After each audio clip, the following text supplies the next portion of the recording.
La maison de Vivi, là, où elle vivait, le blanc, là. Petite maison, petite cuisine. Petit coin coincé. Il dit qu'il y a un pas bonne chaise dedans. Quand je les ai vus dans la maison, ça là, il a su que blanc, lui, là, c'est un Furtomougou. Il n'y a pas à discuter. Bon blanc qui a travaillé toute sa vie, a eu, comment on appelle ça, qui a eu, comment on appelle ça, sa retraite ici en France, ne peut pas vivre dans une maison comme ça. Peut pas vivre dans une maison qu'en voiture, il n'a pas. Le jour, je l'ai vu monter dans emprunter comment on appelle ça même, voiture, camion. Camion, je ne sais pas si eux ils partaient à Paris ou bien ils partaient où. Et puis ils ont mis barré dans le camion, et puis lui, et puis Vivi était assis devant le camion là. Il a dit que lui là, c'est un Furtomougou. C'est pas bus, c'était camion d'abord. Le transport qui les a pris pour aller faire. Il a vu que. Parce que l'âge que lui là, il a là, il ne peut pas se retrouver à vivre dans une petite maison comme ça. Vous avez vu où il vivait, Vivi? C'était même pas une cuisine en fait. Même les maisons, les 115. On parle d'une maison salariale dans 115. Il n'y avait même pas de plan de travail. Les gens cuisinent, il n'y avait pas. Une fausse maison avec... Ça veut dire que, vu me filmer, vous voyez, pour un bon blanc de son âge qui a vécu toute sa vie, qui a eu beaucoup d'argent en France ici, ou bien qui a travaillé en France ici, il ne peut pas vivre dans une maison comme ça. En plus, au village, ils habitent au campement. C'est-à-dire que très loin de la France. Donc, il doit, c'est-à-dire qu'à être dans son domaine, il doit avoir une grande maison et des vraies bibliothèques. Et des vrais, parce que chez les Blancs, reconnaître un Blanc qui a, même s'il n'a rien, qui a quelque chose, qui a construit sa vie en Europe, là, c'est les bibliothèques. C'est-à-dire quand tu rentres chez lui, même les livres, là, les livres qu'ils font, les livres qu'il met dans les bibliothèques, quand il prend un livre même, moi-même, je ne sais pas faire la lecture, mais quand il soulève un livre même, si on te dit le prix, il y a les tableaux. Mais Furtomougou des maisons qu'il vivait dedans, un truc là, quand il dit que j'ai dit là, c'est un pingre. Je dis là, c'est un pingre. Il ne travaille pas. On est là, on est pressé à prendre les blancs dans la vie. Vous êtes en Afrique, là-bas, on dit on veut blanc. Ils sont endettés ici. Donc, Dieu merci, même qu'il n'a pas pris. Il a pris crédit. Vous êtes mariés là. Il n'y a pas de crédit sur ta tête ici. Parce qu'il y a des crédits, il peut prendre ici là. Si je touche, je bois le jus, il dit c'est toi qui paye. Hein.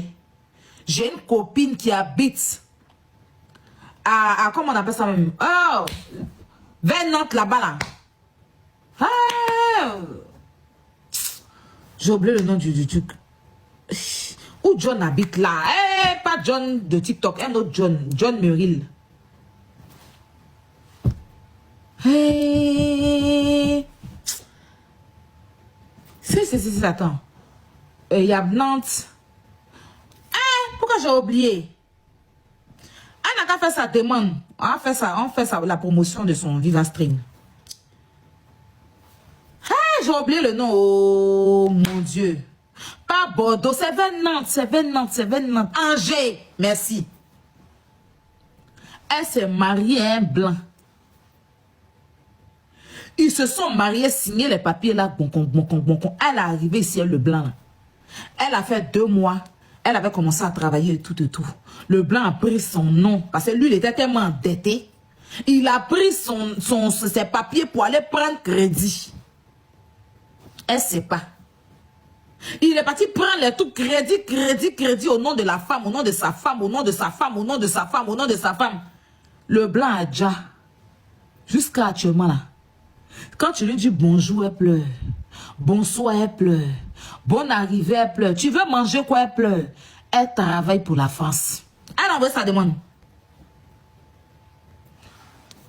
Allez, tonton, on se réveille nouveau dossier. Depuis Vivi a quitté Fred, Vivi n'arrête pas de nous dire que Fred a profité d'elle. Fred lui a vendu du rêve. Ah, maman, la femme qui a battu pour... C'est maintenant, disais... Et actuellement, Fred au Gabon. Il tentait s'amuser au Gabon là-bas pendant que toi tentais de pleurer sur Internet. Et elle nous dit, Fred c'est un brouteur. Hein? C'est que toi, Vivi, ton maudit, hein? Toi qui as cherché dans France, toi t'es tombé sur blanc brouteur. Si Fred est brouteur, c'est que toi aussi tu es dedans. Toi, c'est pas toi au début, tu as créé ton réseau. Tu branches les filles de Babi au Sugar Daddy blanc d'ici. Quand tu faisais la promotion des sorties, tu as dit non, faut arrêter. Tu dis non, les filles, elles font ce qu'elles veulent. Elles font ce qu'elles veulent. Ce qui est sur les blancs là, ils sont friqués, ils ont l'argent. Vous voulez pas leur bonheur. Je dis les métis, les bagarres, ils jouent au ballon. Oui, ça maintenant. Toi-même, la responsable, la PDG Vivi de l'entreprise, du branching. Tu as coulé. Hey, c'est pas ce que tu as venu dire encore. Hein. Mais non, on ne croit plus rien. Vivi. Yako. Oui, c'est mieux vous donner vos avis dans les commentaires. Bon entendez, salut. Peace. Fred, le futur ex-mari de Vivi au Gabon, en train de profiter pendant que Vivi est sur TikTok en train de casser les papos concernant leur mariage. Vivi, c'est une jeune femme ivoirienne mariée à un blanc qui raconte son histoire et son calvaire dans son mariage avec Fred, l'homme blanc âgé de plus de 50 ans qu'elle avait eu à épouser en pensant que c'était un homme riche. Vivi et Fred s'étaient rencontrés dans un groupe WhatsApp lorsqu'elle vivait encore en Côte d'Ivoire et c'est comme ça que Fred va l'écrire. Ils vont commencer à discuter et au fur et à mesure, une relation amoureuse va s'installer. Fred va commencer à faire des allers-retours France-Abidjan jusqu'à ce qu'il va prendre la décision de finalement aller à Abidjan pour épouser Vivi. Mais ce que Vivi ne savait pas, selon l'histoire qu'elle a eu à publier sur TikTok, Fred l'avait épousée avec l'argent du mari de son ami. C'est comme ça qu'une fois arrivée en France, sa première fois à Paris, Vivi sera choquée de découvrir que son mari n'était pas du tout celui qu'il prétendait être. Alors que Vivi rêvait seulement de s'asseoir sur une terrasse parisienne, partager un verre avec son mari, Fred était dans la capacité de lui payer un menu parisien. Après leur séjour à Paris, là où Fred était incapable de payer une chambre d'hôtel et ils se sont sentis obligés d'aller dormir chez la tante de Fred, Vivi va alors partir vivre avec Fred à Nantes et c'est comme ça que son calvaire va commencer. Elle a raconté que Fred n'avait même pas l'argent pour la nourrir. Toutefois, il partait chez la maman de Fred pour aller manger et plus tard, elle s'est sentie obligée d'aller travailler pour pouvoir subvenir à ses besoins. Malgré tout ce qu'elle pouvait vivre dans son mariage, comme certaines jeunes femmes noires mariées à des hommes blancs, elle continuait à faire croire aux gens qu'elle vivait une vie de richesse et d'opulence. Elle continuait à faire croire aux gens que son mari blanc était riche alors qu'il n'avait rien du tout. Et souvenez-vous que Vivi était même partie se refaire le corps, surtout sa poitrine. Avec quel argent avait-elle refait sa poitrine? Enfin, après tous les dramas qu'ils ont eu à créer sur les réseaux sociaux, aujourd'hui, ils sont en instance de divorce et Vivi commence à tout raconter. Alors, la bonne question, c'est pourquoi Vivi n'en parle que maintenant?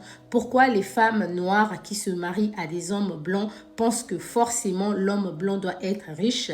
Pourquoi ne pas soutenir l'homme blanc comme on le fait avec les hommes noirs à devenir riches? Comme ça, ensemble, en tant que couple, on va réussir. J'attends de lire vos avis et vos réponses en commentaire. Une fois de plus, l'histoire de Vivi vient vraiment mettre la lumière sur la réalité selon laquelle certaines femmes se marient avec des hommes blancs juste par intérêt. Et une fois qu'elles découvrent que l'homme n'est pas ce qu'elles pensaient être, vraiment c'est le choc. Elles prennent les papiers et ensuite elle se barre. Sur ce, prenez soin de vous et surtout faites attention à vous et retenez que c'est pas parce qu'un homme a la peau blanche que forcément c'est Bill Gates. Vivi, comment tu peux quitter l'Afrique avec 100 balles de ta cousine? Tu suis, comme je l'aimais, le coup de foudre. C'est bien, vous savez encore les Rosetta, voilà, vous savez encore les coups de foudre d'un homme de 55 ans.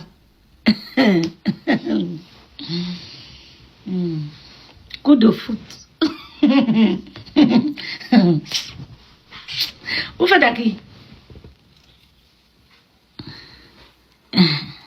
En tout cas, sachez qu'aucun Babtou qui a toutes ses facultés, enfin, qui a une stabilité financière, qui est cadre, avocat, ingénieur, docteur, quel autre, mais footballeur, président de la République, mettez les autres en commentaire, ne viendra chercher une blackie en Afrique. Ça n'existe pas. C'est les pauvres qui viennent. C'est les SMICA. Et la plupart sont ridés. Même un jeune de 46 ans ne viendra pas. Il ne viendra pas. Il y a des femmes ici. Hein. On est là. Hein. On est là. On est là. On est là. Donc, dès lors, ils viennent déjà là-bas au bled. Sachez que il y a un intérêt. Et l'intérêt, c'est parce que vous êtes le genre de meufs qui ne peuvent pas se taper ici. En ce moment-là, c'est calcul. Laissez les histoires. Même si tu dis qu'il t'aime, il manque. Oh. Je suis fatiguée, vous me fatiguez, mais vous me fatiguez. Il m'a dit qu'il m'aime, il était amoureux, il est... Vous faites mal à la tête, oh purée. Il t'aime peut-être, mais il t'aime parce que tu es la seule femme de ce standing qu'il accepte, et c'est parce que tu n'as pas d'argent. Et c'est parce qu'il sait que tu veux venir en Europe. Sinon, et l'argent, même le bonjour, il ne pourra pas. J'ai dit, Fred, dans la France où nous vivons là, il ne peut pas s'arrêter pour me saluer. De toute façon, je vais d'abord le toiser, il ne va pas croire. Il va s'arrêter pour me dire, pour me voir quoi. Il va me dire quoi, quel amour il va me parler. C'est une affaire d'argent. D'abord, ça commence par le physique, laissons l'argent. Parce que vous allez me dire, oui, mais tout n'est pas argent. Oui, tout est physique. Bon, ce n'est pas l'argent, mais c'est le physique. Fred, c'est un bel homme, mais qui pourrait correspondre à ma mère. C'est un homme qui pourrait correspondre à mes tantes qui ont la même tranche d'âge. Mais pas pour moi. Donc, ça fait que quand je vais regarder Fred, je vais dire, ah, physiquement, mais t'es pas un peu avancé d'âge, toi? Du coup, t'as quel âge? Ah, t'en as 55, d'accord, ok, bah écoute, t'as des enfants? Oh non, j'en ai pas, d'accord. Du coup, tu travailles où? Parce qu'à partir de ce moment-là, les chiffres sont mis sur le tapis très vite. Tu travailles où? Et ça dépend de là où tu m'invites manger, hein, parce que, attention. Du coup, tu travailles où? Tu fais quoi dans la vie? Ah, d'accord, ok, intéressant. Je suis cadre. Dans quelle entreprise? On prend le téléphone, on va regarder, on va sur LinkedIn, on va sur Google, on regarde ses amis Facebook, on fait les recherches. Oui, parce que tu ne peux pas. Un Fred Dubois ne peut pas te dire qu'il est cadre chez SFR. Bah, on connaît les cadres qui sont chez Shell. Tu fais les recherches. Il peut pas. Il va me mentir comment? Il y en a là dans le cerveau. Donc, il vient au bled, ils savent que il va choper une petite bimbo qui se cherche et tout. Et encore, il faut savoir comment vous êtes rencontrés. Mais à ce moment-là, quand on vous donne, quand tu tombes alors maintenant sur quelqu'un que tu sais que c'est pas de l'amour. C'est oui, alors il y a l'amour, mais sachez qu'il y a un intérêt le fait que vous êtes jeune. Et c'est pour ça qu'ils veulent se taper des meufs comme vous. Et puis c'est pour bomber le torse devant leur porte des campagnards là. Hein. Ah oui. Ah, c'est leur délire ça. Ah, c'est qui va se taper la plus jeune, hein? Au cas où vous n'êtes pas au courant. Hein? Ah oui. Ah oui. Il faut les voir quand ils vous amènent dans... En plus ça, Nazaire. Merci beaucoup la famille d'être restés jusqu'à la fin. Abonnez-vous massivement pour ne pas manquer les prochaines vidéos. Vous êtes très nombreux à me suivre sans être abonnés.